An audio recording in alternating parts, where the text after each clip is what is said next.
Welcome to Fringe Fanatics with Chad Lee and Chris Zane.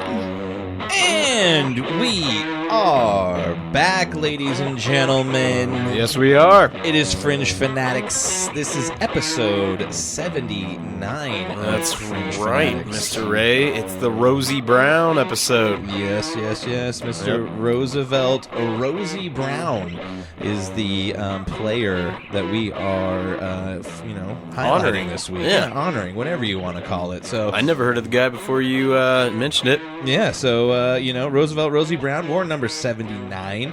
No NBA player has actually wore 79, but a few NFL players have, and Rosie Brown is the best to have worn said number. He played tackle for the Giants from 1953 to 1965, playing his college ball for Morgan State University. After being selected with the 321st pick in the 1953 NFL draft, he appeared in 162 games for the Giants, missing only 4 games in a 13-year career. That's insane. That is nuts. In his prime, between 56 and 63, he helped lead the Giants to 6 division championships and the 1956 NFL championship game before it was called the Super Bowl. He was selected as the first-team All-NFL player 8 consecutive years and was also selected to play in the Pro Bowl 9 times. Chad, tell us some more. All right. Well, a little bit about his early years. He was born in Charlottesville, Virginia, 1932. 1932, way back in the day. And Brown recalled his youth as follows. I was always a big boy. When I was 6, my mother put me in school and I took a test. I must have passed it because they put me in 3rd grade. No 1st grade, no 2nd grade. That meant I graduated from high school when I was 15 and from college at 19. And when I played my first game for the Giants in 1953, I was still 19. That's so crazy. That blew me away. That's like some LeBron James type stuff, you know what I mean? Like I was coming trying right to out of high school. Remember, who was it? Isn't there somebody for the NFL or something that we're not sure of his real age? Oh, there's a few guys in baseball we don't That's know what. their real Yeah, age. maybe I it was think, baseball. Albert Pujols, they think Yeah, was that's actually who it was. in his 50s or something like that. Yoel Romero, from Cuba, because of his upbringing, they're not really sure of his age. Yeah, I think there were some of those guys too back in the Negro League era that there wasn't really very good kept birth certificate and stuff. Yeah. I want to say Satchel Paige or somebody That's it. might actually have been he might have been Good call, man, because I was trying to remember which 50s, one. Still pitching Yep. in the MLB, but they thought he was 38 or something. I think the last time it was his birthday, they brought that up on PTI. That's why that changed. The only reason I know that is from playing MLB The Show 23. Oh, Thanks hell to yeah. the Negro League. Good trivia that it's got on there. A little Negro League action there, which you got to learn all about those guys. And it is crazy. KC Monarchs, man. Yeah, the KC Monarchs were the team. Yeah, back they were then. good, So, man. Yeah, it's Kansas City. Represent. That's right. But yeah, hats off to you, Rosie Brown. Some accolades. NFL champion, 1956. 6-time first-team All-Pro. 3-time second-team All-Pro. Like Chris said, 9-time Pro Bowler. Then the 1950s All-Decade team, the 75th anniversary team, and then also made the NFL 100 anniversary team. Yeah, and it's safe to say, listed at the bottom, he made the Giants Ring of Honor as he should. Deserved. Just like believe O.J. he Simpson has is in the Bills. Yes. Speaking of which, OJ's got to pay. Well, his estate's got to pay out some money. Yeah, they finally conceded today. Yeah, they're like, you're right. This is a very bad stance to take. Yeah. We're gonna go ahead. It's and a bad look. Just dole the money. $33.5 million. That's Yeah, a lot of money. Hey, that's what happens when you get away with murder. That's right. So games played, like we said, 163. He had as many fumble recoveries as he had games missed, I believe. Wasn't Wow. it 4 games he missed? Damn, that's pretty crazy. Yeah, in his 13-year career. So yeah, What an Iron Man. Yeah, Iron Man for sure. So if you had never heard of Roosevelt Rosie Brown, now you have learned something. Number and 79. That's what this show does. We help keep the people learned. We educate. This is a house of learned doctors. Yeah. The house of learned doctors. Doogie Howser over here. But yeah, All right. so Chris, how was your last weekend, man? it was pretty good. A little busy. Fuck, I don't even remember what I do sometimes. I had so much going on this weekend. Saturday We did something. Sunday we had to do, I was helping Meryl with the Magic Makers Market, so we were doing that. Sweet. Then I took a little mental health day on Monday. Yeah, hold on. I've been meaning to ask this. Like, so she does these markets. Markets. Magic Makers Market. Where she reads tarot. Yeah. And there is a death card. Has she ever, like, done a reading and she's like, you're going to die? I don't think so. Or, like... the death card really doesn't mean death. Oh, okay. Like, I guess, actually, like, my card is the devil card, which I was like, that's pretty fitting, honestly. Yeah. Rock on! Yeah, so, I mean, I've seen people get, like, emotional and shit. Like, really? The last, not this one, the one before, which was at that bar, over there at the fucking... Prismagic is what it's called. Yeah. At the... goddamn, what's that mall called? The fucking round mall. Oh, Colorado Mills. Son of a bitch. And I always just think of it as the round mall. There, like, some lady got, like, emotional and shit. So, I mean, like, yeah, you see some stuff happen. It's That's pretty cool. Yeah. Nice. So, yeah, I just go and try and, like, rally people towards her area to try and, like, suck people in. There you go. Hype man. Yeah. And then I try and sell wares, because we have some shit that we had from the estate sale there, too. Oh, dang it. We didn't make it all the way into 10 minutes. Oh, what are we at, 6? Damn, I probably said it too. I don't think we've said anything. I said the S word, though. We're trying, in case you guys are wondering. Supposedly, if you curse in the first 10 minutes of your YouTube video, you basically get, like, thrown out of the algorithm. So yeah, they, like, shadow ban you and all yeah, that I don't know. I don't know what they want from us anymore. Yeah. Did cool. that, and then Monday just got a whole bunch of shit caught up on us. Been super behind with everything going on. So I took the day to get caught up on everything, which was nice. Got a bunch of stuff done for the show and then other stuff, and sounds like you guys missed me greatly. So yeah, we were all shedding a tear. That's for sure. That's wraps up my weekend. I'm trying to think. Did we start watching anything cool? Oh, we did start watching The Righteous Gemstones. Oh, what? That movie or that show's awesome. Meryl says I can't watch it anymore after one episode. Why? Because the point when they're at the family dinner and Danny McBride is fighting with Adam DeMamp. Adam Devine? Devine, yeah. They're arguing about something. It's DeMamp and fucking Workaholics. That's why I always. Oh, is that his last name in that? Oh, I didn't know that. So yeah, Adam Devine and him are arguing, and then his wife is like, "Can I say something?" And he's like, "Yes, you can, honey. Go ahead." And I was like, "I like this show." And it's awesome. Like, you can't watch this because now you're getting way too many misogynistic thoughts in your head, and you already joke about that enough. And she said, "I can't watch it anymore," but she's joking. Yeah, it's hilarious, man. I love that show. Oh man, that's great. Also, a lot of normal dude male frontal nudity. 2 episodes in, seen a lot of dongs. I don't remember that. What? Yeah. What happened? You see a lot of dongs. I mean, the video that Danny McBride's getting blackmailed for, his bald friend at one point, like they're doing cocaine and the topless girl comes. And then he walks in front of the laptop, doesn't he? Comes and he's standing there all naked and you just see like his belly and his little wiener. It is pretty funny. It's a pretty wild show. Yeah, it is pretty wild. So far, fucking hilarious. It's great, man. John Goodman, Steve Zahn gets in there, I think, in the most recent season. Oh, he plays he plays this like wild extremist like Bible thumper there where they're like living off the grid and then gonna like assassinate people, storm the Capitol people. Pretty much. The insurgents. Yep. So pretty funny so far. I'm digging it. Hell yeah, it's a good show. So yeah, nice. And then watch UFC 300. That's what I did on Saturday. Nice. That was a good time. Watch UFC 300. Watch the Avs get their asses kicked. Yeah. They haven't finished really the season too well. It's not going very well. So nice. That was my weekend in a nutshell. What about you, sir?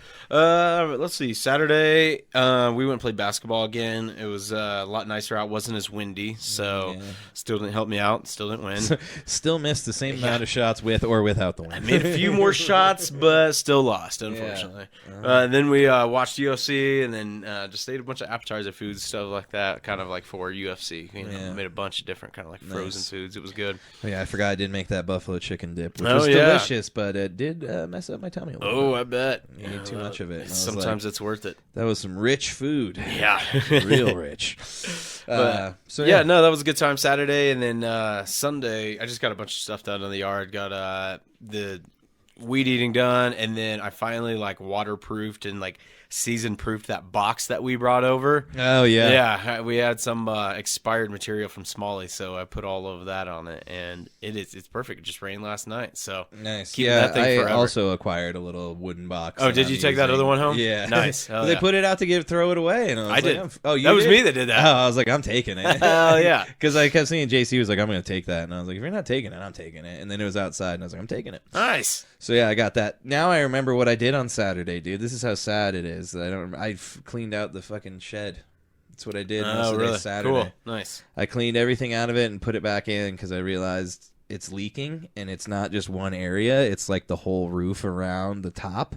So now I got to fucking tear out all the fucking insulation in there. So that sucks. Yeah, that's a real bummer. Sorry to interrupt your week with you're forgetting good. my entire day's worth of work.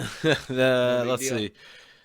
Sunday she has this conferences she's been going to for Blue Sky Neurology. It's like a neurology conference, like a huge conference at the convention center. So Sunday, that's where I got all that shit. Yep, and then tomorrow's the last day of it. But yeah, nice. The dogs have been chilling by themselves every day. Oh, so she's been out and about doing that. Mm-hmm. Oh, dang. Yep, recruiting doctors. Dang, dude, getting the doctors in there, man. Get the doctors Big money. in. Big money. That's pretty much about it.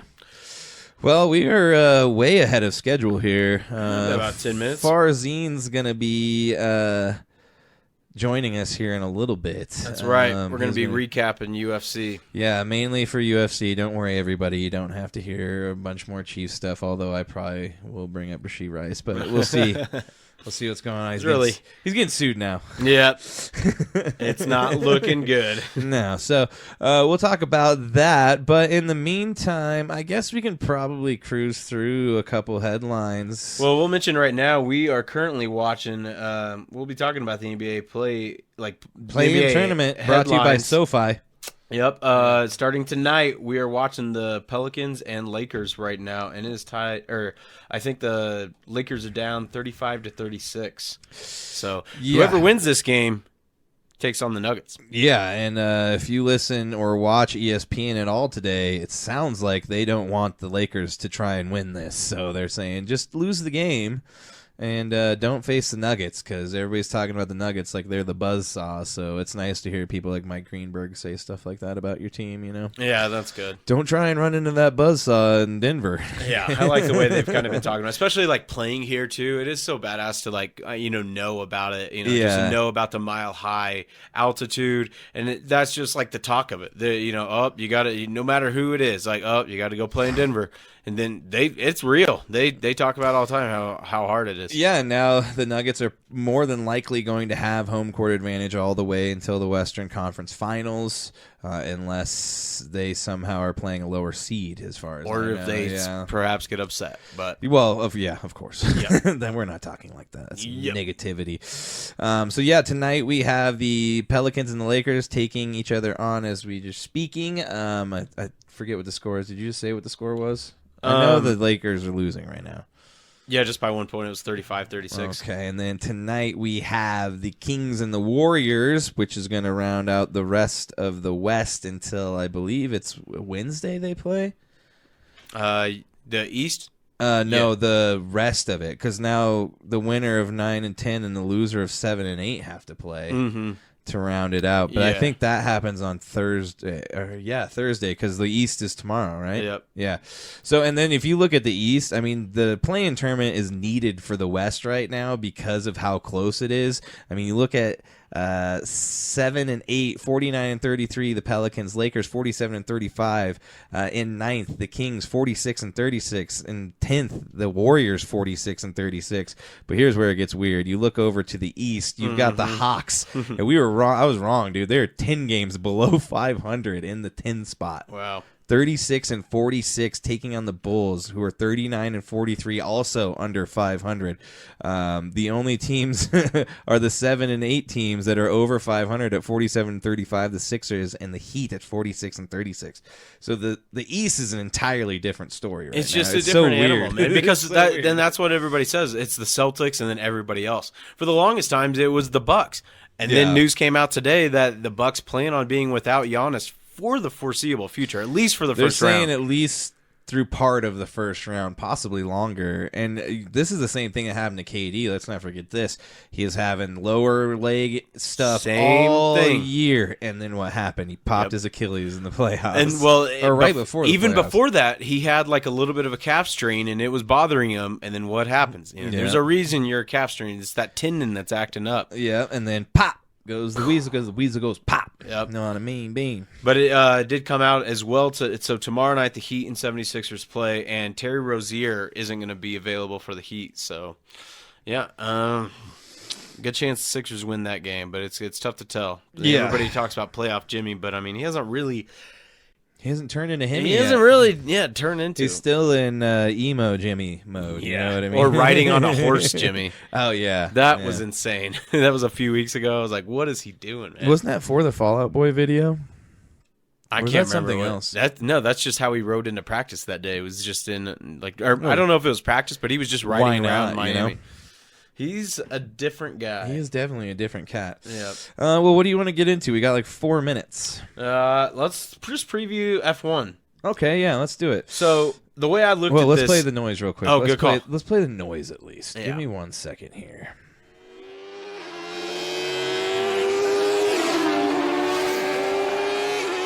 I made all these things. We might as well use them. Oh, that's a good point. No, I forgot. I forget too, especially when we're rolling on that, like off the cuff. Right But I now. figured the way we would just bring this up is it's going to be the Chinese Grand Prix, and it's basically going to be everybody racing to see who's going to beat Max Verstappen.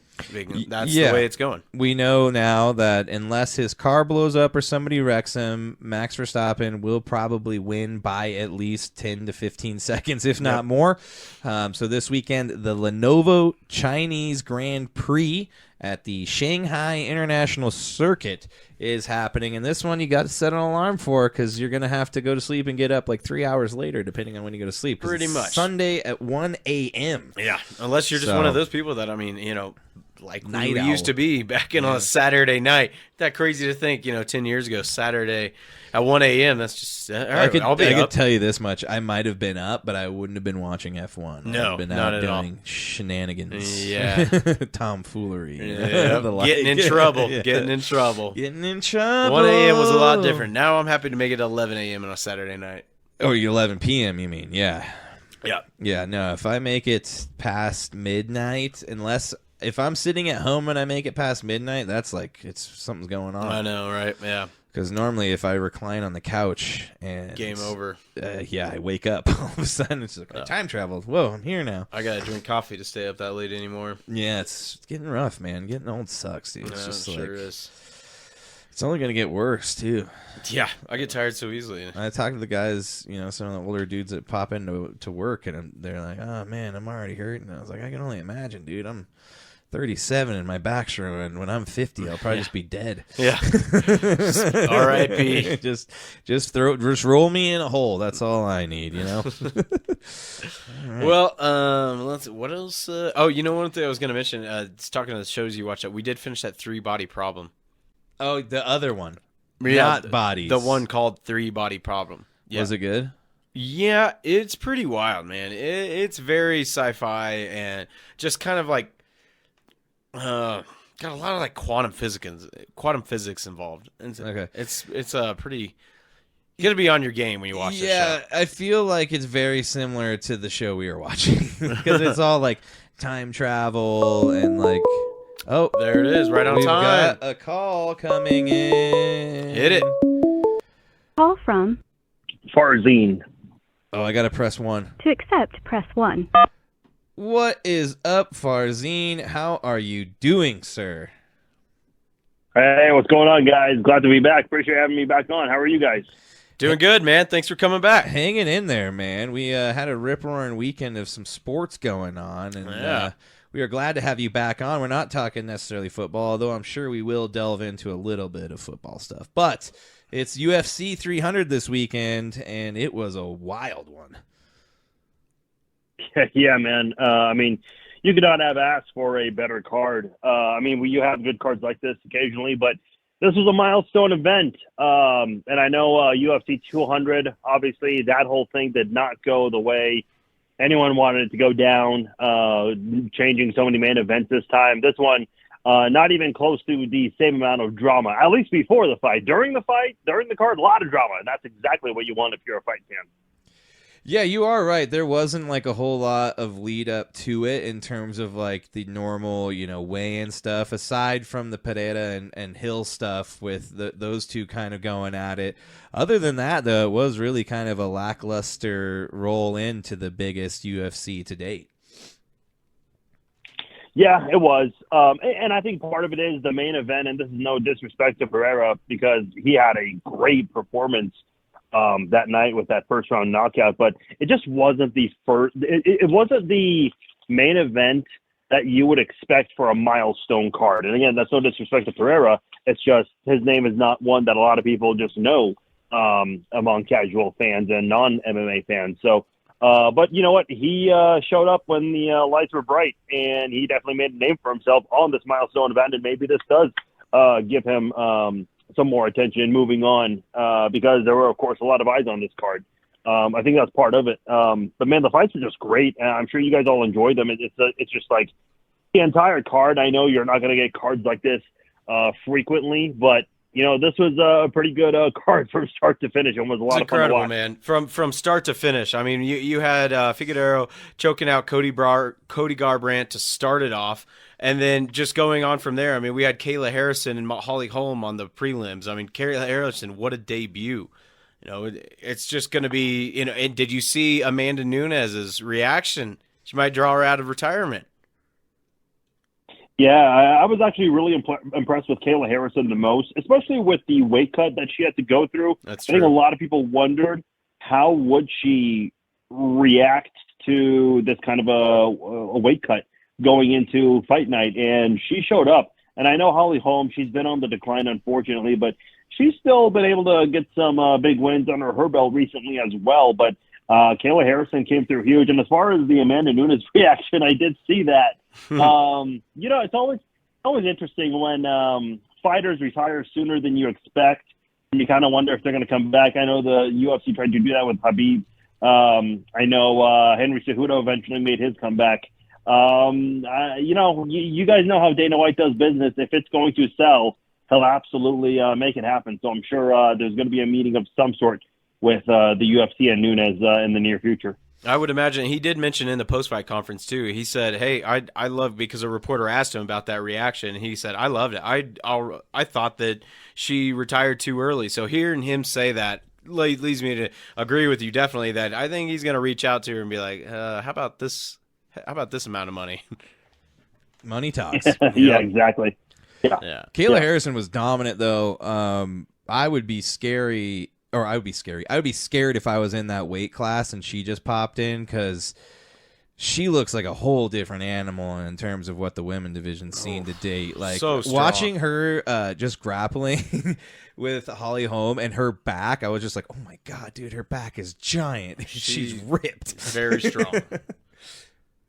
Yeah, and I think you guys mentioned the rest of the bantamweight division. I mean, you just look at some of the names on there. I know Rocky, obviously, being able to finally become a champion. Juliana Pena, she's known for that big win against Nunes a couple of years ago, but Nunes did pretty much dog walk her 5 rounds in the rematch. There really is not a lot of competition in that division anyway. If you look at the division right now, Kayla Harrison is already number 4. Holly Holm dropped to number 6. So the UFC is probably going to consider giving her a title shot because they know it's definitely going to sell. I don't know what the situation is with Pena, with her injury and activity, but it would not surprise me one bit if we see Kayla Harrison get a title match before the end of the year. That would be good to see. I mean, it's definitely going to be fan fodder for all of us, because watching her fight and just seeing her quick rise to prominence after her first fight, I mean, what more could you want? Yeah. Well, yeah, and you know, go ahead. go ahead. All right. Well, I was just I was just gonna say, get after it, man. Jinx Cokes. yeah, I'm gonna get quick. You're good. It's always interesting seeing fighters from Bellator or PFL and how they do. We saw this with Michael Chandler. We saw this with Justin Gaethje and how they've been able to transition. Then you have guys like David Branch, who was a 2-division champion at PFL. That was, you know, back when it was called WSOF, and they kind of struggled through it. Not everyone makes that transition successfully, and so far, I know it's only one fight. Ben Askren's probably another one too, where That's a good example. He never was able to pick it up. Yeah. So it's interesting to see how Kayla Harrison's going to do with a potential title match in the near future. No, I totally agree. Well, let's get into some of the top 3 fights that I think I want to just definitely cover. The ones that we brought up to you, the Zhang Li, the Zhang fight versus Yan. Zhang obviously won a unanimous decision. What did you give us your take on that one? Yeah, I don't know if there was really too much to take away other than that Wei Li is pretty strong. You know, she's been able to go up against the best of the best. I mean, you name it. She's beaten a lot of fighters. Has not beaten everyone, but with Rose Namajunas moving on to the flyweight division, I think that Wei Li is going to have that belt for a very long time. I really do. That's what I was thinking after watching this too. Yeah, I mean, she beat Jessica Andrade, beat Joanna Jędrzejczyk by split decision. Tisha Torres, her rise in this division has been very good. Obviously a 2-time champion now in this division. I think she's going to be a champ for a long time, and I feel like every fight, including this one, you can see why. Her dominance, her physical strength, kind of like how we were talking about with Kayla Harrison at 135. I think Wei Li is maybe too big at 115, but, you know, her weight cut's just fine. It doesn't seem to bother her one bit, and fighters really struggle getting into a grappling match with her. Well, and let's not forget, I mean, if that first round was like 1 or 2 sequends longer, we were looking at another first-round finish for UFC 300. Oh, yeah. Because Yan was out when she got, I mean, Wei Li had to, like, push her limp body off of her because she just thought she was laying on her. But, yeah, I mean, that was pretty impressive. I mean, Yan did have a little bit of, I mean, the second round was better for her, but, yeah, I don't know. Wei Li looks pretty unstoppable. Yeah, and I think it's just, you know, Joanna Jędrzejczyk, you know, a lot of people called her a boring fighter.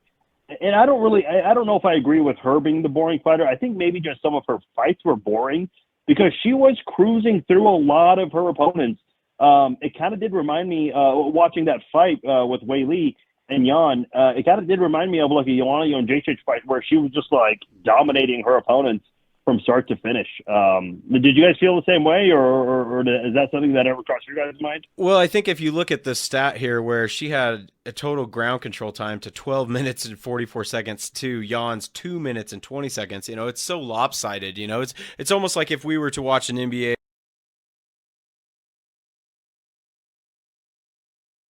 blowout. You know, we see it a lot in these NCAA championships. So, you know, I agree. I feel it's kind of like a letdown in that, but, you know, I can't really knock her for that. She's got to go out there and perform and do her job, and you know, she definitely did. And like Chris said, if Yan wasn't so tough and didn't survive that choke, then I think we have a total different narrative for this.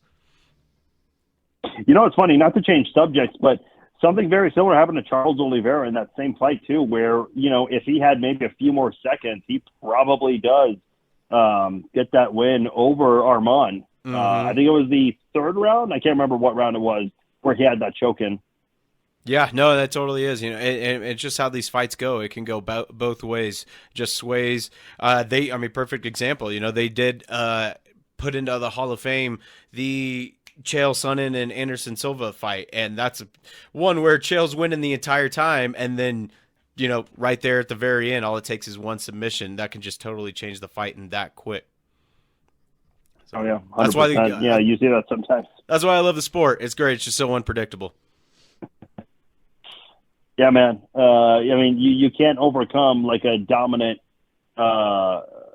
performance. You can't like overcome that in NFL or in the NBA, like in the fourth quarter. But in MMA, yeah, absolutely doable. Yep, all you need is 10 seconds. Yeah. You know?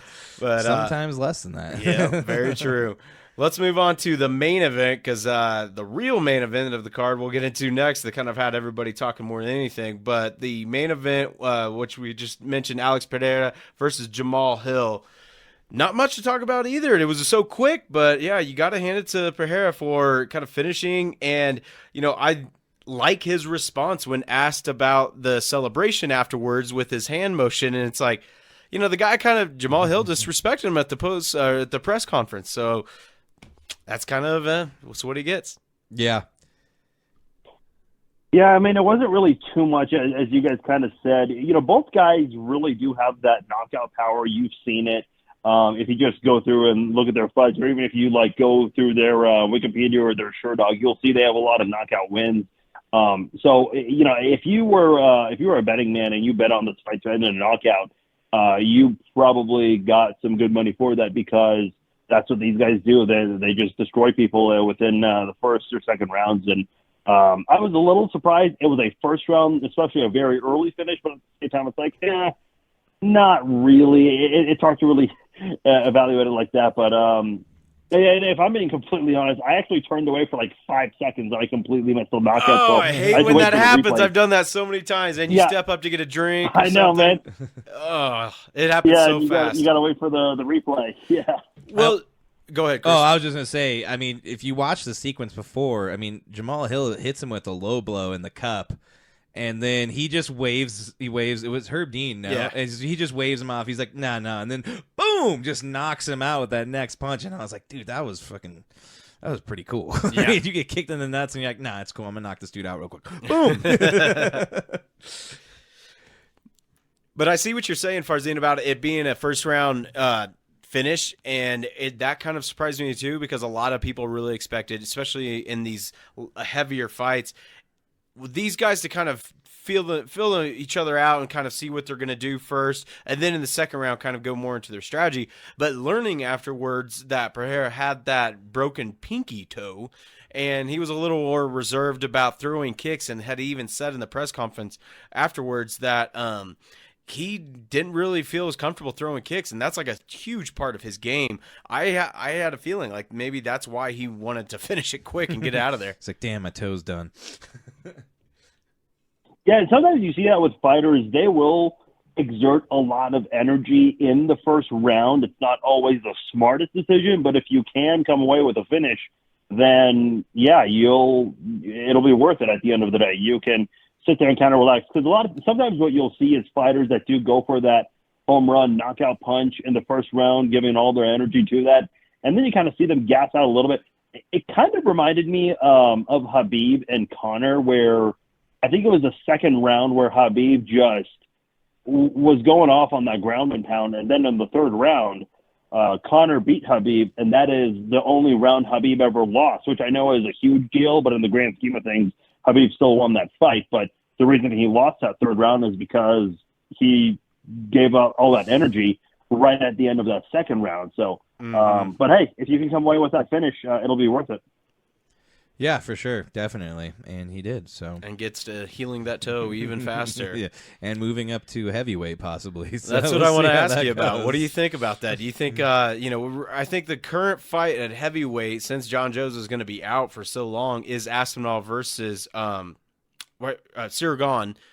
So the winner of that one, which is I would imagine going to be Aspinall, do you think Alex moves up to fight at heavyweight?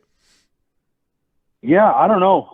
The heavyweight division is kind of in an interesting spot right now with John Jones being inactive and whatever he's got going on. I'll be honest, I haven't even had a chance to see that card.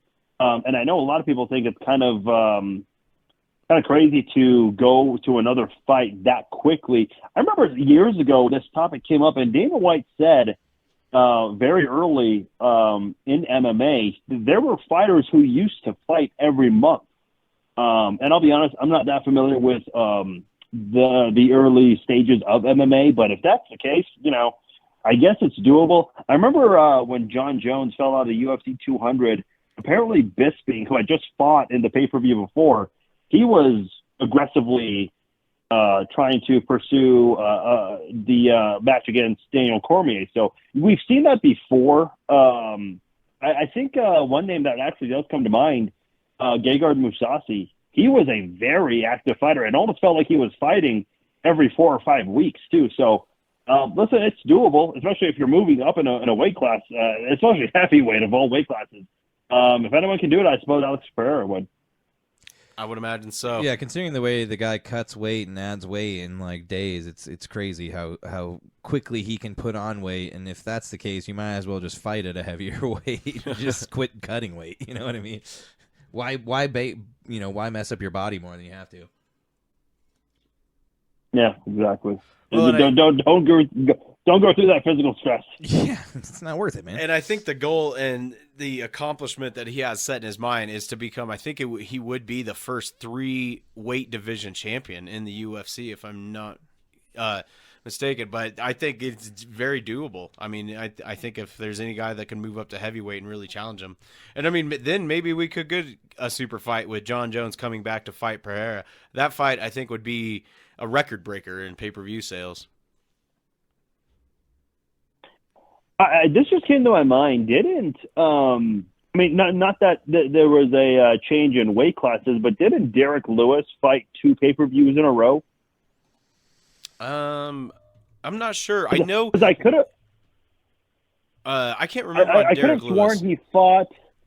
I could have sworn he fought 1 pay-per-view for like a number 1 contenders match, and then he fought Cormier a month later, unless I remember it all wrong. Yeah, I'm not too sure on him, but I do know Davison Figueiredo. He had, I think, the quickest turnaround, and I think he fought back-to-back pay-per-views, and it was like within 3 weeks. I think he came back and fought Brandon Moreno like that first time. So yeah, I'm actually. Oh, okay, I found it. I was actually looking it up. So yeah, he beat Derek Lewis at UFC 229. He beat Alexander Volkov, and then less than a month later, he fought Daniel Cormier at UFC 230. So yeah, now I mean, again, it is a little different because he's not changing weight classes, but still, to fight for another match less than 30 days later is still pretty crazy. That is nuts. Yeah. That's wild. And we'll have to see because I'm sure he needs to heal. I mean, even though it is a pinky toe, it's still got to get healed up so he can throw those kicks. Just for sure. Tape it to the toe. You're good. Let's get into the fight that stole the whole show, and the guy, the BMF of it all, Max Holloway versus Justin Gaethje. Man, wow, jaw dropped, mind blown.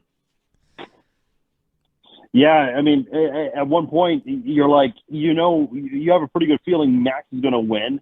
I don't know what his corner was telling him in terms of like what the scoring might look like. Maybe there was a chance that he thought that he was losing and that he did that. I don't know, but I mean, I thought he was winning. I think it was pretty unanimous. Judges were gonna. Yeah, the judges scored. Yeah, definitely. I just thought it was crazy. But man, oh sorry. I was just go ahead. His corner, I don't know what they were telling him or what they saw in what Gaethje was doing, but anytime he ducked his head, that spinning back kick was coming, and it was landing all the time. That's what broke his nose in the first round. And after that, you just knew that he was going to be fighting an uphill battle because of how bad he could not breathe through his nose. So he's just sucking air through his mouth. And the fact that he was able to continue the way he did after having his nose broken in the first round is just insane. Mm-hmm. Yeah, I was kind of sitting there a little surprised that they let the match continue, but they were able to take care of that whole issue in between rounds.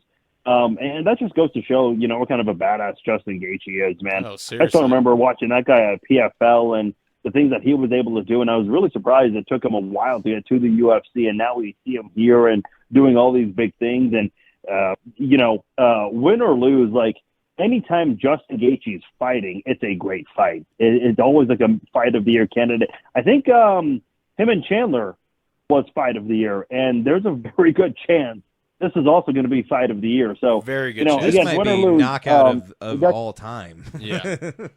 Oh yeah, 100%, man. This is going to be one that people are still talking about, and they're going to be talking about for quite some time. And Max Holloway to be the guy on the other side, the guy is also a badass. So I know that they call it something different with the belts, but man, these two so fun to watch, and this is what you want in MMA. These are the super fights you want, and I don't know what the odds of this happening are, but I would really love a rematch sometime down the road if the two can cross paths. Wow. Because we have to see another.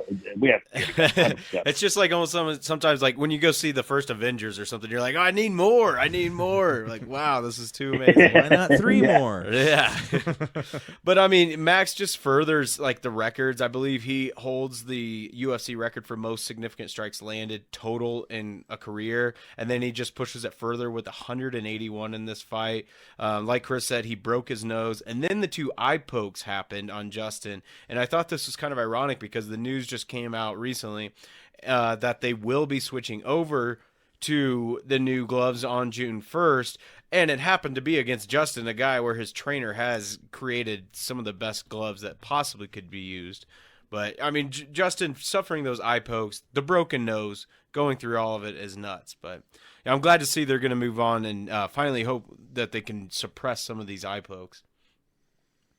Yeah, I know that kind of just ruins the fight sometimes. But going back to what you were saying about Max with the records and all that stuff, I know this guy's not a Conor McGregor or John Jones or Ronda Rousey, not someone that generates that much money, though there are a lot of people who do keep a very close eye on Max Holloway. I'll say this, like he's given so much to the company.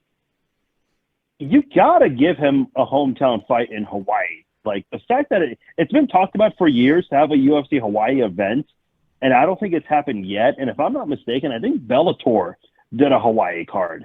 If Bellator can do a Hawaii card, the UFC damn well can do it with Max Holloway as your headliner. You owe it to him. Did you watch the post-fight conference when Dana was asked about that? I actually didn't know. What did he say? A reporter asked him that same thing, and he said, we would love to go to Hawaii. Hawaii's been great to us, but they just don't have like a venue. And Max said the same thing actually when he was asked about it. He said there's like maybe one venue that could possibly hold it, but it's just not quite big enough. Because if you're going to do something like that, you want to be able to hold and be able to get those ticket sales. But, the reporter was kind of like, well, what about like a fight night or something like that? And Dana was like, well, why would we do that when we could just get all these guys to come to Vegas? I disagree with that. I would like to see at least a fight night there. There's other good Hawaiian fighters other than Max. But, yeah, I mean, they deserve it. I mean, just for what he's given to that state, I am a huge Max fan. And for him to do this after all the fires, It was hilarious when the reporter asked Max. I mean, because he's just such a down-to-earth, cool guy. If you've ever heard him on a podcast or something, one of his things that he always says is, even after losses, it is what it is. And so, a reporter asked him, you got this $600,000 bonus. What are you going to do with it? And he points over to his wife and he goes, you're going to have to ask the boss over there, man. She's looking like an assassin. I don't know if you saw a picture of her, but she looked like she was like decked out John Wick. And he goes, look at her. She's looking all John Wick. She's looking all John Wick. So I had to be the assassin tonight. I could just listen to that guy talk forever, man. He's cool. Yeah, he really is. And, I've heard him do interviews on radio shows and podcasts. It's just, and he always has a great appreciation for the media, too, which is good to see. I remember when he was in Kansas City, I had a friend of mine, Eddie Law, over at cagetypepress.com. He came to Kansas City, and he went to the press conference, and just Max Holloway, like his demeanor, everything, everyone just enjoyed being around him, too. So he's always been just fun to be around. I've heard really nothing but good things about him, especially in a sport where you hear negative things about certain people sometimes. You really don't hear any of that about Max Holloway, which is good to hear.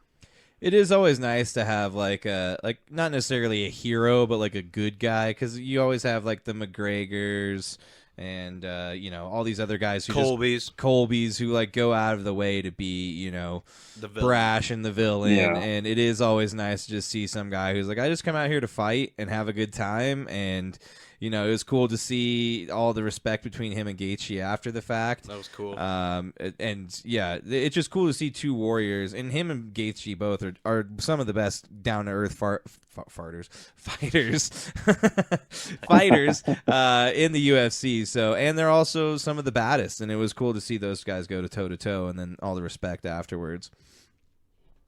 Yeah, 100%. When you were describing all that, I immediately thought of Wonderboy Thompson. It's like I don't think that guy's ever like said a bad word or ever like trash talked with anybody before.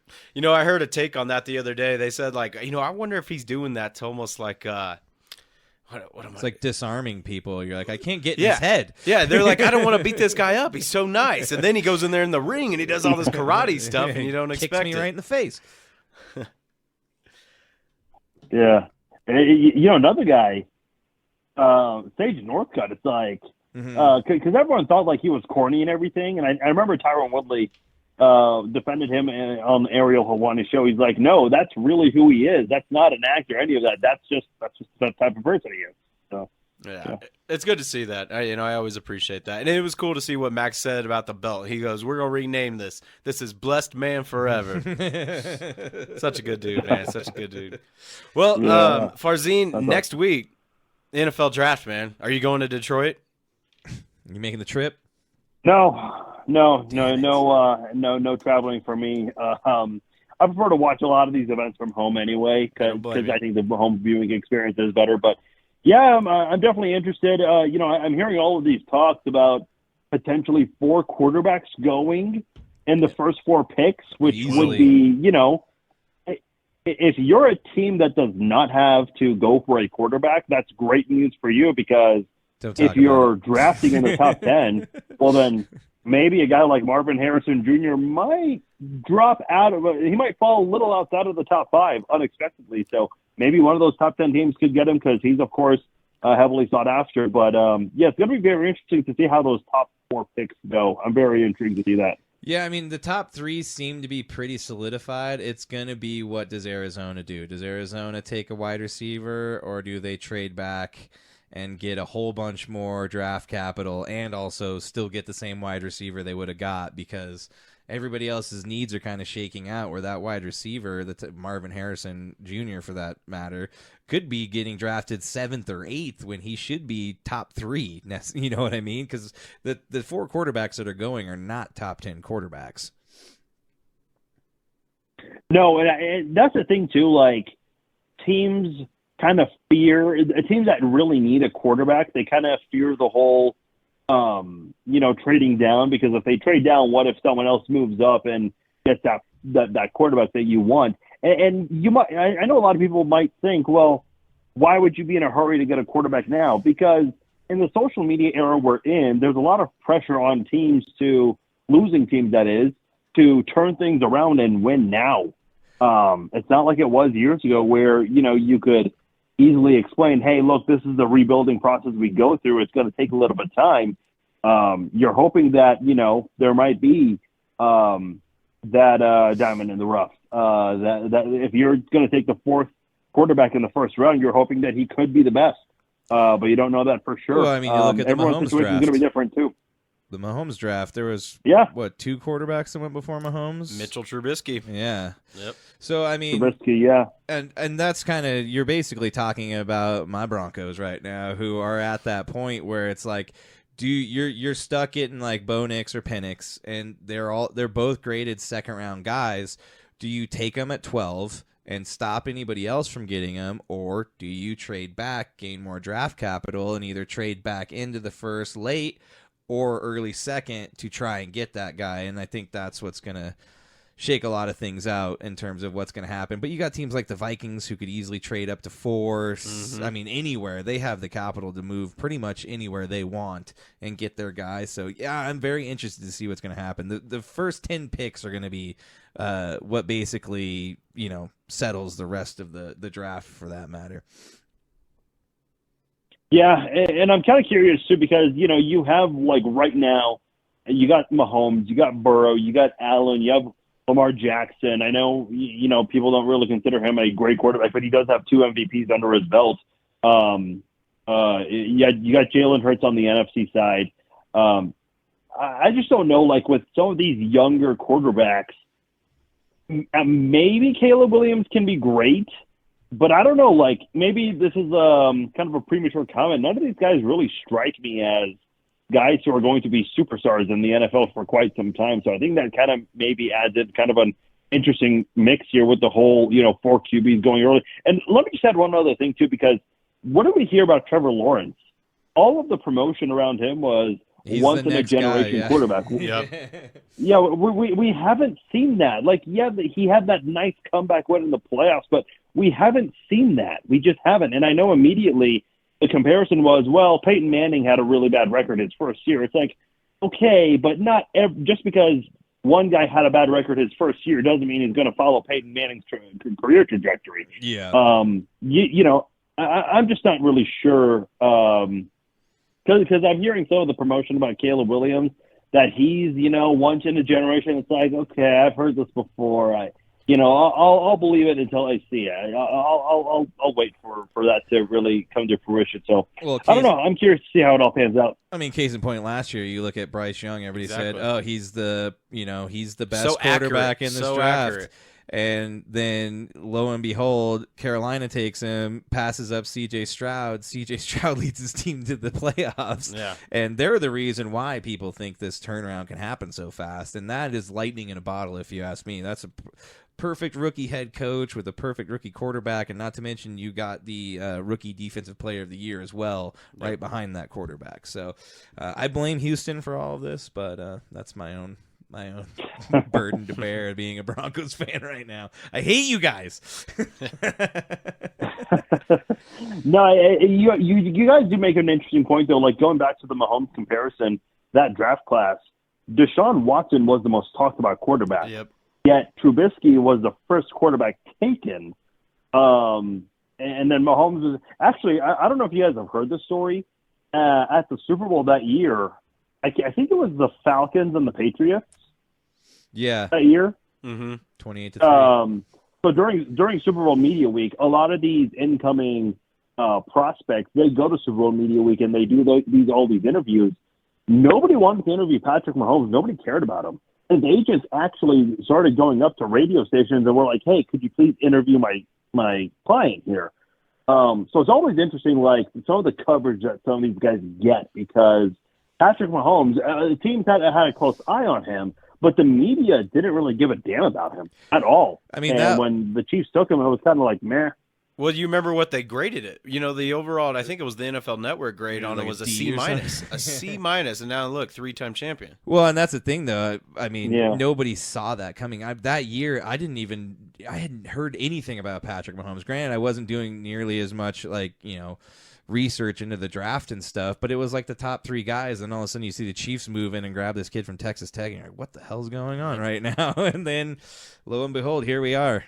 Damn you guys. I don't know who sold their soul, but they did a good job. It was the Buffalo Bills. That's the best part about it. It was the Buffalo Bills that sold traded their soul. pick. Yeah. Now they're Damn cursed. the Bills. And the ironic part is the Bills keep dealing with, kind of like how the Chiefs dealt with the Indianapolis Colts. Like, the Colts were the Chiefs' Achilles heel for so many years in the playoffs. Now it's the Chiefs playing that role to the Bills, and it's the Bills who essentially gave Mahomes to the Chiefs. Like, that's the crazy part. It's amazing. Yeah. Yep, it is great. Hindsight's 20/20. Yeah. Well, man, we will let you go on that one. That's enough Chiefs talk for tonight. We won't get into the Rice stuff. There's a yet. lot more to come. Yeah, We'll I was let going to the bring Rice up stuff play Rashee out. Rice, but we'll let that play out a little bit more, and we'll have you on here after the draft, and we'll talk about what the Chiefs did and where they're going to go from there, which is probably right where they've been. So. All right. Sounds good, man. Hey, I appreciate you guys. Keep doing what you do. We'll keep in touch. That sounds good, Farzin. We really appreciate you coming on, man, and you enjoy the rest of your week, dude. And yeah, thanks a lot. Wait, just real All quick, right. you want to plug your stuff just to go one sec? Yeah, sure. If anyone wants to listen to any of my podcasts, I host Farzcast and I host the Chief Zone. If you just search my name, Farzin Basugian, just spell it the way it sounds, you'll find me on there. Pretty easy to find. So, yeah, that's really it. I appreciate you guys. Yeah, thank you. We appreciate you, man. You have a great rest of your night, and we'll talk to you soon. All right, you too, guys. Take care. See ya. Bye. Yes, Farzin Vasugian. Yes. Um, Check it out. Yeah, we appreciate him greatly for hopping on with us. Like he said, he is the host of the Farzcast as well as the Chiefs Zone podcast. Go check him out. We had him on this week, though, talking that He does UFC. good reviews for gaming, too. I've seen him, like, kind of new games come out. He's got that covered. Yeah, he's up on everything. Yeah, he's got his hand in all kinds of different. Yeah, all the different honey pots. Yep, that's a good way to put it. Well, it is that time that we go to the music break, and this time things are different, people. We're upgrading. We upgraded. I've upgraded a lot of things, and we are dealing with some few little technological hiccups. Like in the beginning, the intro needs to be turned down a little bit. I realized as we were talking, and I was like, it's still really loud while we're talking. So those are things we're working out, but that's what happens when you add new stuff. But this week, we do have the music break, and it is happening on the live stream. So if you are watching right now, you are about to hear Boot Gun. This band is good. Yes, they are good. They are from Denver, Colorado. They've got that southern rock coming at you, hot, sleazy, and just everything you need in terms of rock and roll. But this song is called, give me 1 second, I wrote it down, and then I forgot what it was. You've got it pulled up. What? Chicago at Night. Chicago at Night. I forgot to add it to my notes, but it was in the show notes. So Chicago at Night coming at you right now. We will be back in 3 minutes.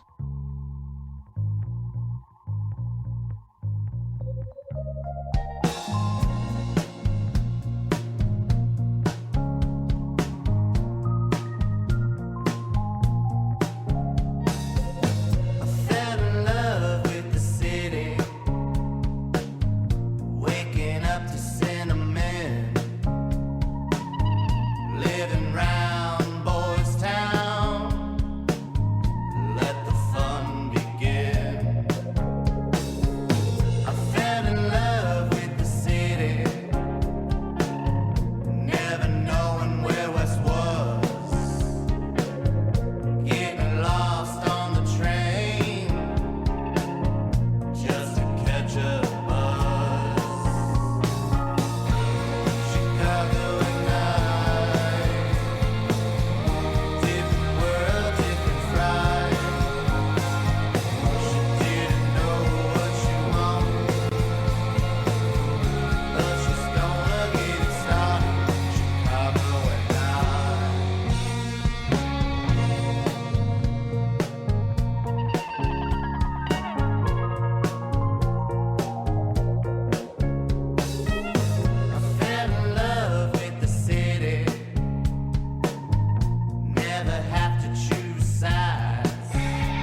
We are back. You just heard Chicago at Night by Boot Gun. Boot Gun is a rad band out of Denver, Colorado. If you haven't yet, please go like and follow them on all things streaming.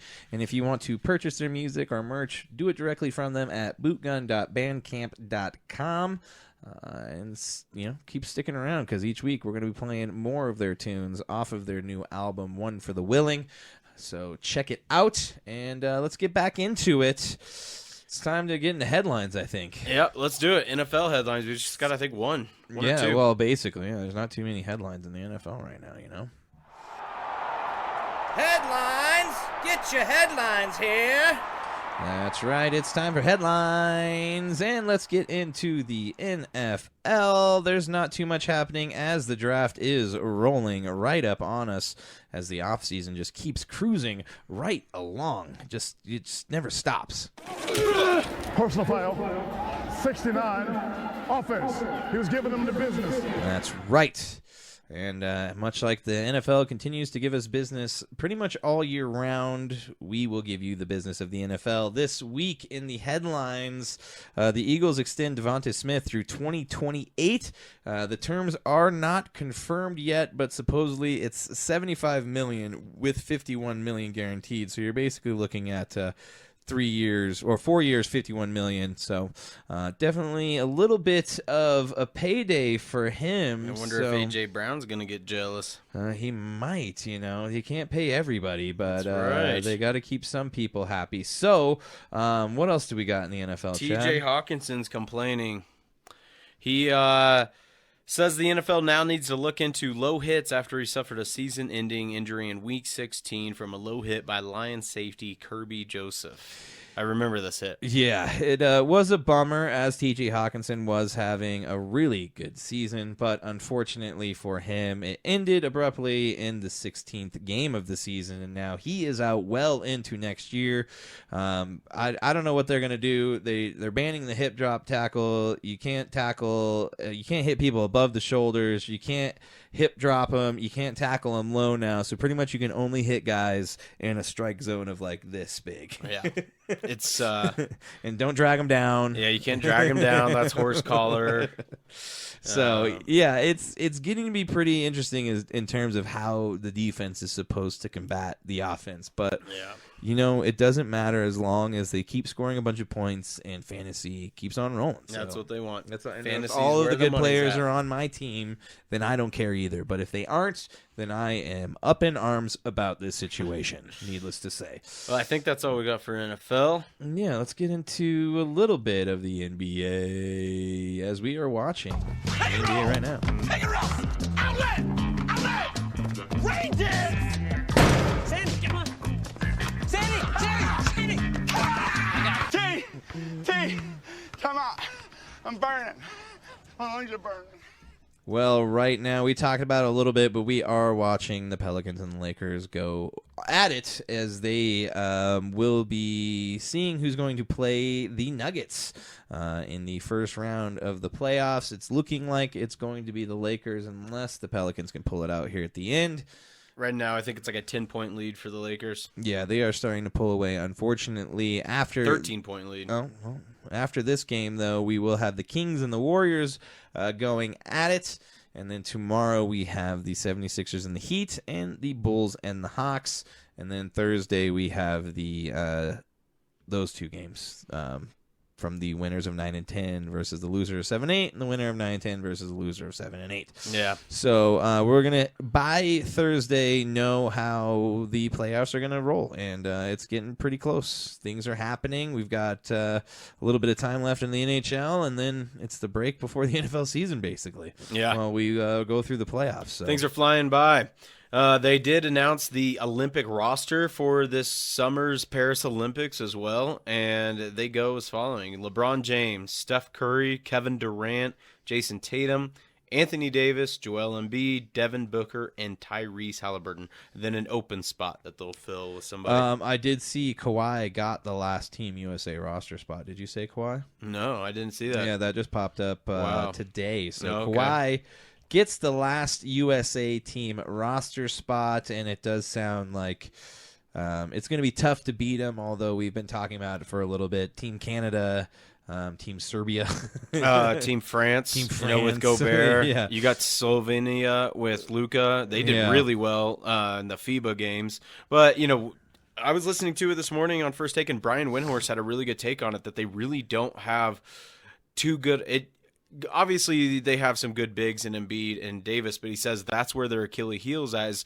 they don't have a lot of size. If Embiid's he limped off the court twice over the last weekend. Yeah. So who knows if he's going to be healthy for it. And then the other big, Anthony Davis, isn't quite a 7-footer. He's just a little bit under it, but plays almost more of a power forward position instead. And he's always hurt. He's always hurt as well. So you take him against some of these other bigs like Wembanyama and Jokic in the Olympics. They say that is their Achilles heel in this, is the size. Yeah, it is. It should be probably one of the more entertaining, Olympic basketball runs because of how good the rest of the world is getting now. So. That's what Wendy called it. That this is probably the most anticipated Summer Olympic Games we've probably had in quite some time, especially with Wemby coming through for what is it? It's France, right? What is that France? Yeah. So we're gonna have a pretty good slate of games coming forward. Yeah, and they're all going to be really entertaining because it's basically it's what we've kind of talked about, what the All-Star game should turn into, which is basically the U.S. versus the world, which would be super entertaining. But that's basically what we're going to get, the best of the best on their home country teams taking on America. So I'm excited for it. Might actually watch some of the Olympics this year now. Yeah, I normally watch it, but I think I'll be tuning in a lot. But instead of just only USA games, I'll probably be watching a lot more games this year. Well, we've got Jokic to watch That's over right. there. So other news, though, and this one is bad news for the Milwaukee Bucks as they are preparing to be without Giannis Antetokounmpo for the foreseeable future, possibly into the first round. We talked about it a little bit before we had Farzin on, but just to cap it again, it's possible he could be dealing with the same thing as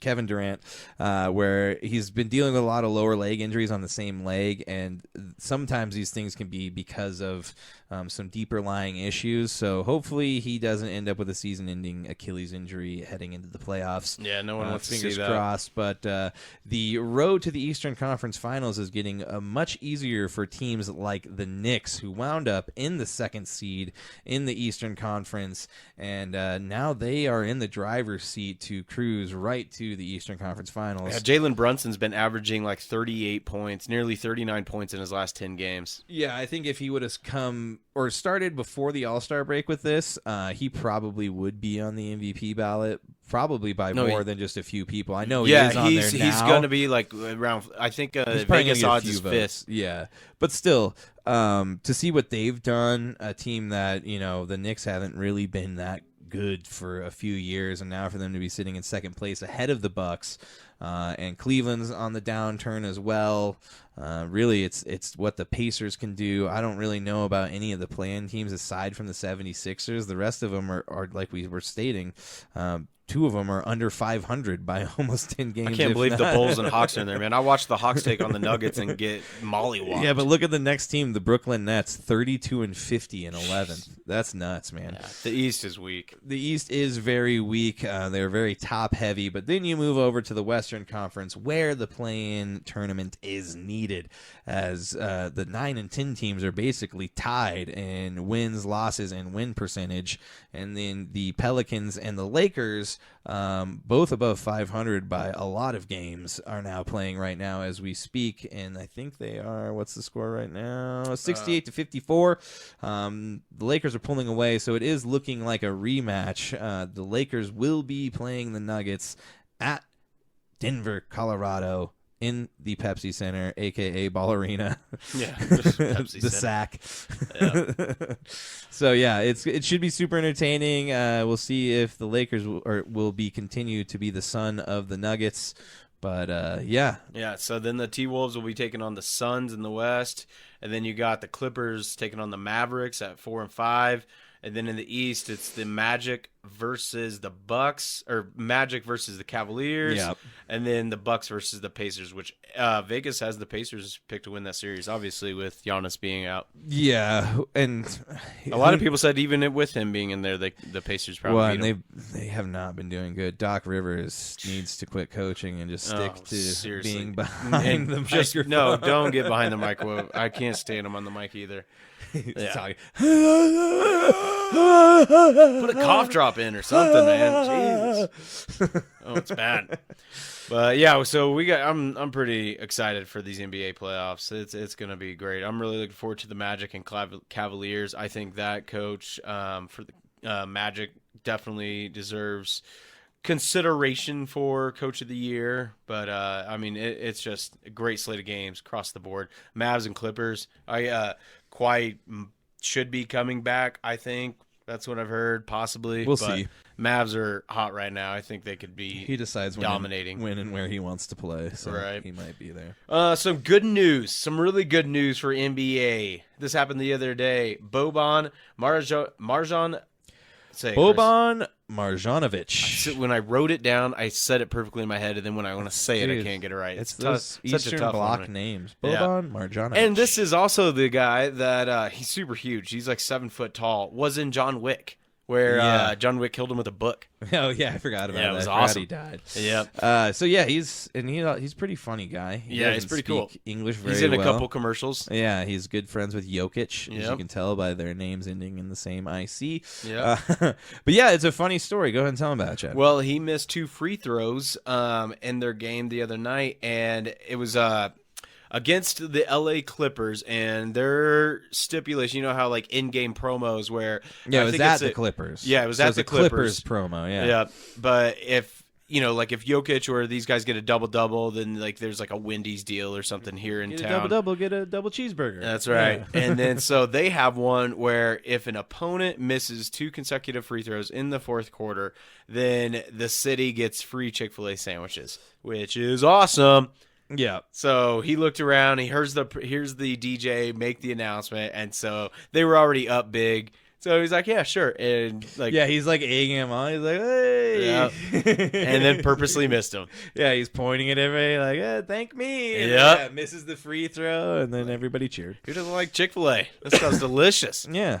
Nah, the gays don't like Chick-fil-A, but, it is okay. They don't like them either. Needless to say, moving on, Grayson Allen, speaking of the Suns, he gets a bag. 4 years, $70 million, all of which is guaranteed. The serial tripper gets a bag for himself, He had his best 3-point percentage this year, was making 8-9 threes multiple times this year. Boy, I can't talk. Yeah, I can't either. It's okay. But yeah, he's fitting in pretty well for the Suns. Yeah, the Suns, I think, are a scary team, and I hope the Nuggets can somehow miss them before they have to. Well, I don't know. Maybe they get eliminated before the Nuggets have to play them, but that's one of those teams that's scary for sure. Yeah, that's a team I don't want to play. Not at all. Well, But let's yeah. move into the NHL. Do you got anything else? That's it. Let's do it. Oh, my good Lord.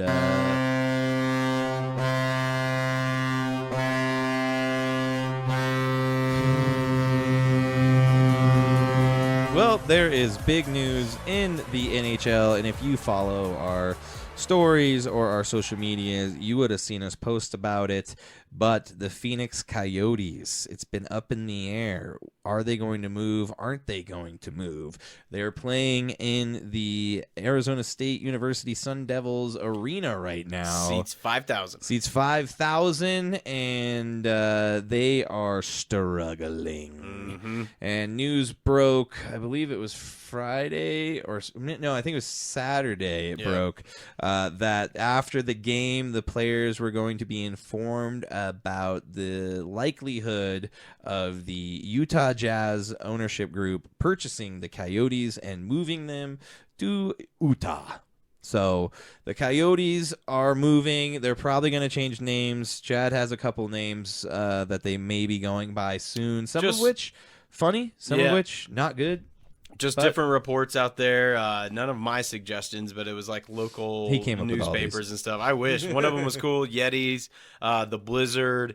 The Eagles, I don't know why they would go with Eagles. Maybe there's Eagles that fly around Utah, but yeah, it'll be good to see them finally rip the Band-Aid off and it's move time. on. Yeah, we've got the A's moving, the Coyotes moving. So teams are on the move.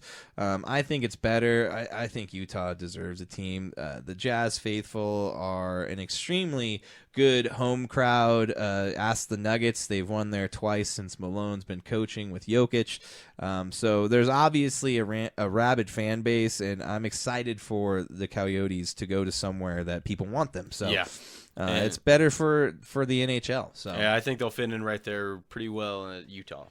Yeah, and not to mention, I just wanted to bring this up, but the NHL had their single season attendance record set in 23 and 24, which hopefully now the Utah Yetis, if that's what they're going to be called, can contribute to that. But the NHL said on Tuesday that they had more than 22.5 million fans filling arenas and stadiums this season.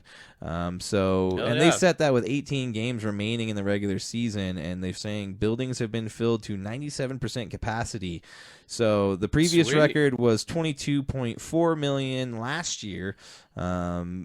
It's good to see because the NHL has been struggling for a little bit. Them teaming up with TNT has done a lot for them as well. Like the Spit and Chiclet guys are on the TNT post game. Oh, that's cool.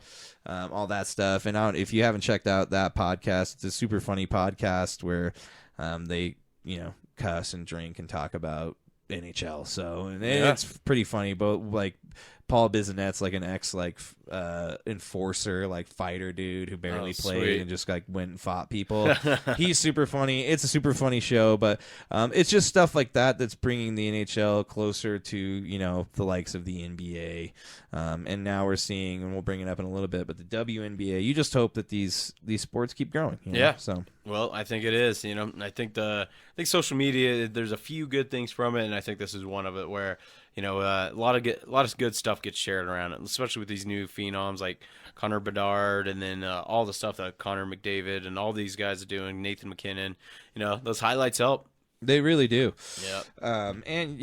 Speaking you're of also, Connor McDavid. Yeah, Connor McDavid. You are also witnessing one of the greatest NHL regular seasons, possibly of all time, as Connor McDavid is the fourth player in NHL history with 100 assists. Yeah. That is a lot. Yeah. The only other players to ever do that, Hall of Fame greats, the great ones pretty much, which is one of them, Wayne Gretzky, who did it 11 times. Yeah. That's just it. That's Michael Jordan. That's just it's Gretzky. That's just Gretzky. Gretzky. That's why he's considered a great one. And then of course two other amazing ones, Bobby Orr and then Mario Lemieux. Yeah, so great for Connor McDavid. He is up there with the greats of the game right now. Connor McDavid, Nikita Kucherov, Nathan McKinnon, who's probably going to win the Hart Trophy this year.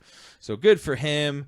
Let us go on to another one. Where do you want to go next on the NHL? Well, the Rangers get the cursed President's Cup, so let's see if they can break the curse. The last time a team won the President's Cup and then won the Stanley Cup was the 2013 Chicago Blackhawks. So it's been 10 years. They're 3 points ahead of everybody else. So, yeah, the New York Rangers are going to take the President's Cup with 55 wins, 23 losses, 4 overtime losses, and 114 points as they have played all 82 games.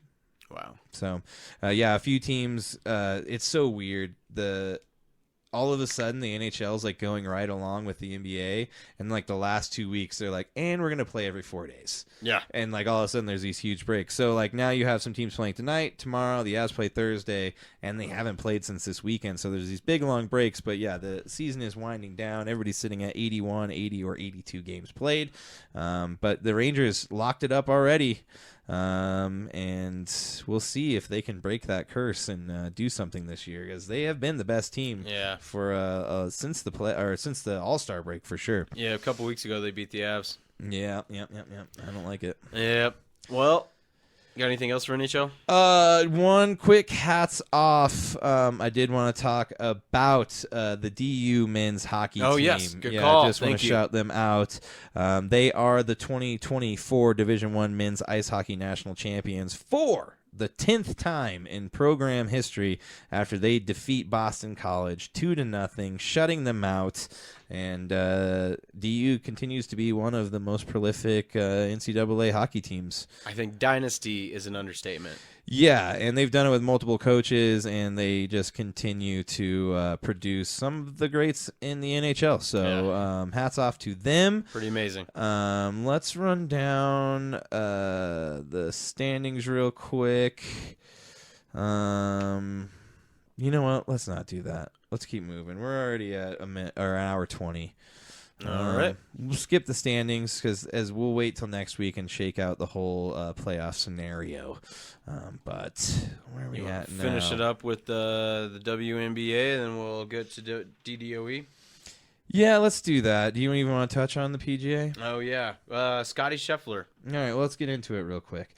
A lot happens. When we have Farzin on, we always end up talking to him for a very long time, which is good because it's all very good content. So we appreciate it greatly. So let's get into golf real quick. Son of a bitch, Paul. Why didn't you just go home? That's your home. Are you too good for your home? Answer me. Well, heading into the week, the big news was Tiger making the cut for a record 24th time. Yep. And then he didn't do much. Yeah, he ended up having his worst Masters score that he's ever had. It didn't go very well. No, it didn't. And he looked like he was struggling. Yeah, it was pretty rough. But the guy that stole the show, Scotty Scheffler, really just kind of dominated. Went into Sunday, I think, with like a 1 or 2 stroke lead, and then pulled away and ended up finishing 4 shots ahead of Olberg. I think was the last Victor Olberg, and yeah, I mean it was just amazing. Scotty Scheffler's now won 4 out of his last 6 events. One of those being a Masters. Yeah, and I think he's the 4th youngest guy to win multiple green jackets as well. So, yeah, it was kind of a bummer with it being what's his name? Vern Lundquist? No, it's not Lundquist. Oh, yeah, Vern Lundquist. It was Vern Lundquist's last time calling the Masters, and it is just kind of a bummer. The guy's been doing it forever. I mean, he has, like, all of the greatest Masters calls. All of them. The Tiger chip in on 16, all of that stuff. He called all of those, and it's just kind of a bummer that his last one was kind of yeah. I mean, it sucks because it's nothing against like Scotty, but like there really wasn't any drama on Sunday. You know, nobody was really getting close to him. Morikawa got pretty close. He had a chance to win, but Scheffler just kept the foot on the gas. On 13, 14, and 15, when Scheffler had those 3 birdies in a row, that's when it was over. He pulled away. Yeah. But one thing that's really cool that we got to mention is Scotty Scheffler was supposed to have a baby that weekend. His wife was like due to go into labor at any minute and vowed, even though he was leading the Masters, said that he would leave as soon as he got the message that she was going to go into labor. And somehow she was able to hold it together. You think he was texting her like, you better have your legs crossed. I got to win this. Like, oh, wow. He was like, you better have your legs crossed right now. Yeah. I don't know what you can do. Can you reverse Lamaze? Sit upside down or something?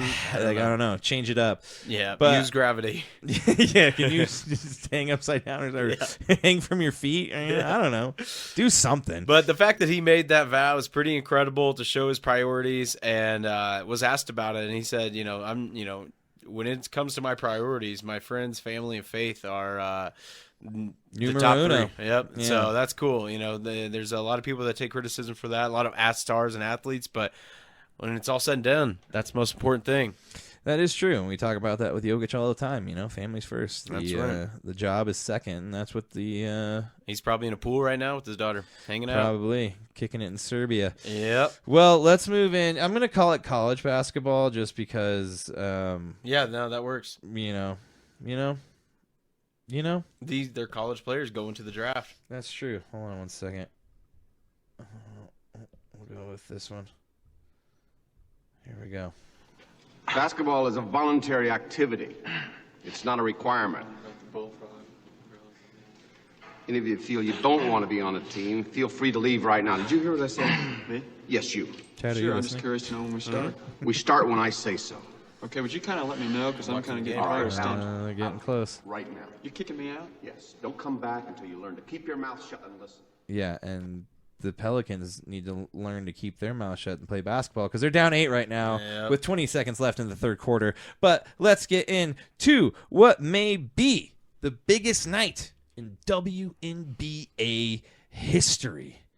As we all knew what was going to happen, and it did happen. And it was still pretty monumental. Caitlin Clark selected number 1 overall to the Fever. And we already know what's happening because of this. The Fever have sold out, multiple home games now. I don't think they've sold out their season tickets like the Aces have. But, I mean, we're seeing the beginning of what's coming and hopefully what continues to happen as these next batch of what probably is the biggest generational talent heading into the WNBA in terms of like the top 10 ladies to go. You got Caitlin Clark going to the Fever. Where did Angel Reese go? Angel Reese goes to the Sky, number 7 overall, joining Camila Cardoso from South Carolina, who went number 3 to the Sky. That's so crazy that when I found out that they both went to the Sky, I was shocked because the Sky moved up to get Angel Reese, and they aren't going to let anybody else rebound. Those two girls are going to control the boards. The Sky's the limit? Good. That was pretty good. Pretty clever. Hey! Yeah. But as far as Caitlin Clark goes, yeah, so they've already scheduled as far as like airtime and broadcasting, 36 out of the 40 games for the Fever will be nationally televised games. And within an hour of her being drafted to the Fever, the small, medium, large, XL, double XL, triple XL jerseys of Caitlin Clark were all sold out within an hour. So the impact is already being felt. Yeah, but this is what I'm talking about, and I hope that these ladies can change this. Do you know how much Caitlin Clark's base salary will be for the next 4 years? $383,000. $338,000. You were really close. Ooh, got the 8 and the 3 mixed around. So divide that by 4. Let me pull out my handy dandy calculator. She's making like 70-some million a year, or 77,000. Sorry, I thought I was in the NBA for a second. So 338. Don't mind me while I do math here. 056 divided by 4 equals $84,514. Yep. The greatest college basketball player ever of all time, men's or women's, will be making $84,000 for the next 4 years. I mean, she's going to be making a lot more than that in endorsements deals, yeah. But still, the fact that, I mean, it's salesmen at Smalley make more than her. Yeah, to put it in perspective, Victor Wembanyama, the number 1 draft pick in the NBA, is set to make $55 million in his first 4 years and 12.1 in his first year alone. Yeah, crazy, man. It's insane. Yeah. And that's what I was saying, and I've been saying for a little while. I hope that this is kind of like the beginning of the change for the WNBA, and I'm just as much of, I don't watch the WNBA. We don't have a team here, so I don't have a vested rooting interest, which is also tough to just kind of pick a team arbitrarily. But I guess, maybe you don't really have to pick a team. I mean, that's kind of like, I didn't really have an NBA team before I moved here. And so I was kind of more of like a players fan when I lived in Kansas. And so that's kind of how I've been with WNBA, like with the Aces. I mean, you've got Asia Wilson, and then you've got over there the New York Liberty with Breonna Stewart. I mean, there's stars all over, so you could just kind of follow these stars. But yeah, that's the thing, and I guess if we want to change, we're going to have to start watching and paying attention more. But hopefully Caitlin Clark and all these women can do that for the WNBA, because it's just sad that that's what they're making, man. You're like, oh, that sucks. Yeah. It doesn't look good. But let's hope that this is the beginning of change moving forward for the WNBA, and I hope that they can continue to be prosperous, because I'm thinking we might end up with a team soon, because I think they want to add another one by 2026 is what I was seeing. So that'd be great. Here's to hoping that can happen, because that'd be cool. I mean, have a WNBA team playing in the Ball Arena. Hell yeah. That'd be cool as shit, man. We could probably afford to go to those games. I bet so. Is there anything else? I mean, there's MLB stuff, but there's just too much other I don't stuff really going like talking on. about MLB in April. Yeah, it's tough, and the Rockies are a joke, so it's like I don't even really care. Hey, the right Royals now. are good. We can talk Yeah, about that. No, I don't want to talk about them being in second. That's right. They were in first the other day. Yeah, well, I hope they get in last. Yeah, it's good. Right down Bobby there. Witt. Bobby Witt's been playing really well. Right down there with the old Rockies, who just pinch run their number one pitcher, and he ended up getting hurt trying to get home on a pass ball. Wow. Their number one starting pitcher pinch running for their slowest catcher, trying to win a 2-1 game in April. So that is sad. Things are looking up for the Rockies, but it is time for someone things are always looking up for. The sun always rises on this man, and that is Mr. John Daly himself, as we roll into the Daily Dose of Excellence this week. I hit it hard, man. So far, man. No laying up, no holding back. Ain't afraid of nothing, it's a natural fact. I hit it long, man. Till it's gone, man. Keep taking chances, living large. I hit it hard. That's right. Each and every week, we are gripping, ripping, and sipping it. And we are hitting it hard with John Daly as we are at the Daily Dose of Excellence. Oh, man, I fucked that up. Well, I think John Daly would definitely approve of this one because looking at Kind of Neil looks like him. Shipley, he looks like a young John Daly. A little bit. Yeah, it definitely does. Well, that's who we're awarding it to because he guaranteed himself a chair in Butler Cabin by Friday night. And the 23-year-old Ohio State graduate student was the lone amateur to make the cut, shooting an Admiral 76 in brutally difficult second-round conditions. The win was like Colorado win, basically, on Friday. It was just insane. It was blowing so hard, but because of that, he got paired up with Tiger Woods on Sunday. Yeah, I mean, unfortunately, Tiger was playing, as we mentioned earlier, one of his worst Masters to date, but gets to make the dream come true of Neal Shipley, who, if you aren't aware, his caddy for the week was his high school best friend. So basically, Shipley and his high school best friend got to hang out all day playing golf with Tiger Woods on Sunday. So he seems like a really humble guy, too, because when asked about it, I don't know if he was just trying to play it off or anything, but he goes, just kind of a cool, like, casual round with Tiger. You know, other than that, you're here at the Masters. Yeah, no big deal. Yeah. Like, come on. BD, man. No big deal. Yeah. Trying not to be all starstruck or anything, but he did have some cool things to say about Tiger, where he said he's such a normal guy, really cool. He was great to tell me all day. Couldn't be more appreciative of him just being awesome today. And so, you know, just for a guy like that still plays for, I think, the Ohio State golf team, right? Yeah, he's a grad student, but he still plays on the Ohio State golf team. I also think he is the first Ohio State player to make it to the Masters.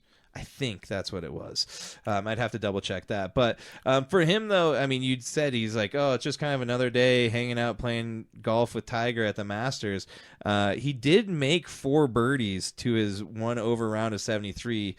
Shipley was 4 shots better than Woods, who labored to shoot a 77 in his 100th career round at Augusta National. It's wild to think about that, too. Not only did he get paired with him, but he beat Tiger, too. Yeah. Yeah. That's crazy to say, but... yeah, we'll shelf that one for a different day. Well, Tiger's I guess career. Woods also said Shipley got 3 more hours of sleep than him, as Woods woke up for the tee time that day at 3:45 a.m. and Shipley slept like a baby and awoke at 6:45 a.m. Now that's some John Daly shit right there. Now that is a college kid that's just like, I don't want to get up. Get up and sleep to the last minute. Tiger's up at like before 4 a.m. and you're like, oh shit, I got to tee off in 25 minutes. I'm gonna get up. Comb out his mullet. No big deal. So that's pretty cool, man. It'd be cool to see Neal Shipley keep going, and maybe we see his name longer in the future. So yeah, hats off to him. That's pretty badass. Well, and that's the thing about the Masters and all these big tournaments is when you get those guys who are the amateurs, and like why would you be there? You know what I mean? And it's just like you get a chance to go play with like the greats for one weekend. Like it's so crazy. That's Such the one a nice thing historic about place, golf. too. You know, you get those random dudes who can. I mean, you're still a golf pro when you're in the top probably 1% of golfers in the world, Right. but still, like to have that opportunity to be like, yeah, I played with Tiger once. Tiger Woods at the Masters. He can, even if he's that's gonna- the only thing you did. That's something. I mean, Tiger's one of those goats of the sport where we're going to be talking. He can tell his grandkids about this later. Yeah. Yep. So good on Neal Shipley, and that is going to bring us to the end of the episode. We may be changing things coming in the next couple weeks. I'm coming to work earlier, so if all things stay the same, we may be live streaming at 5 p.m. Mountain Standard Time. Yep. Moving Starting forward. a little bit earlier. So, We appreciate you guys tuning in. Catch each and us every next week. week. If you haven't yet, please like, share, subscribe, and follow us on all things social media. And if you haven't yet, rate us 5 stars. Make sure to leave us a review, and we'll see you next week. Love you guys. Farewell. Toodles.